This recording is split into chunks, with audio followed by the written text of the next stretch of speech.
There's a behavior in the fighting game community that becomes impossible to ignore once you see it. It shows up whenever someone from the outside looks in. A video gets made, a tweet circulates, a mainstream voice references fight games as a concept, and immediately the response follows. Shout out to them for covering this. It's good they talked about us. Finally, some recognition. What's being celebrated isn't insight, it isn't depth, and it isn't contribution. It's the fact that attention happened at all.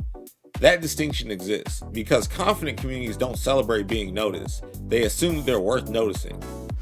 Inside the scene, people are opinionated, they debate, they posture, they disagree constantly, but something changes when attention comes from the outside. Suddenly, the bar drops, not because the content is better, but because the source is external. The reaction isn't, is this meaningful? It's, they're talking about us. That's the tell. When the existence of attention becomes the achievement, the original standards stop mattering. Not because they were wrong, but because they're irrelevant to validation. Over time, representation stopped being about expression. It became reassurance. Reassurance that the scene matters, that it's real, that it hasn't been forgotten. So when outsiders reference fighting games, the response isn't curiosity, it's relief. Relief that someone else confirmed what the scene still isn't convinced of internally. That's not respect, that's dependence. And dependence quietly reshapes behavior. The question stops being what was said, the only question becomes that it was said. This behavior doesn't come from passion, it comes from insecurity. Specifically, the insecurity of people who never fully believe they belong. When your interests felt niche, when your culture felt marginal, when legitimacy always seemed temporary, that insecurity doesn't vanish when a scene grows. It just scales with the audience. So when attention finally arrives, even indirectly, it feels like acceptance. And acceptance is powerful when you've been without it. But there's a simpler truth. You don't ask to be cool if you already are. Communities that know who they are don't react emotionally to acknowledgement. They don't treat recognition as progress. They don't need proximity to popularity to feel valid. They exist, they build, and they continue with or without applause. There was a time when the scene didn't behave this way, not because it was larger, not because it was wealthier, but because it was internally anchored.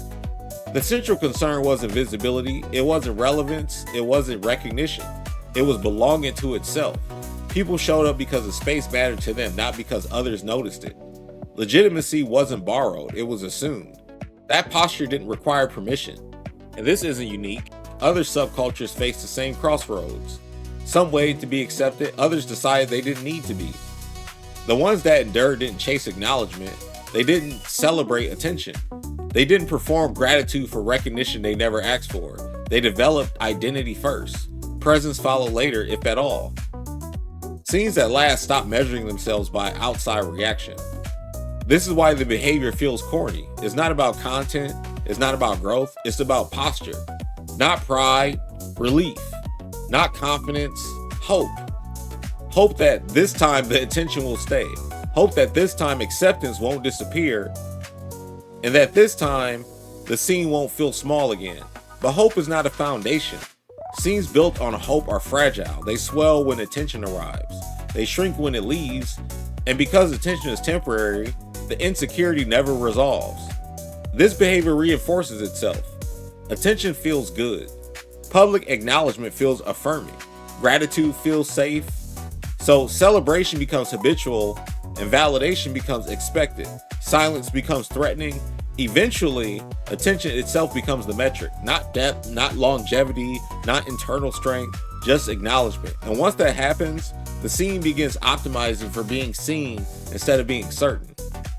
When approval becomes the goal, posture changes.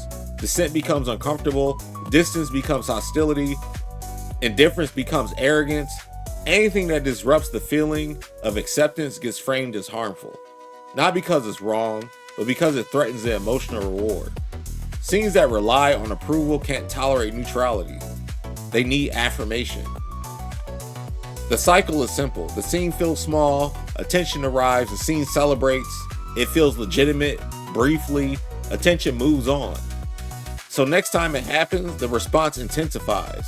More gratitude, more praise, more release disguises pride. If validation creates your confidence, the absence of it destabilizes you. That's the trap. This isn't about rejecting growth. It isn't about attacking outsiders.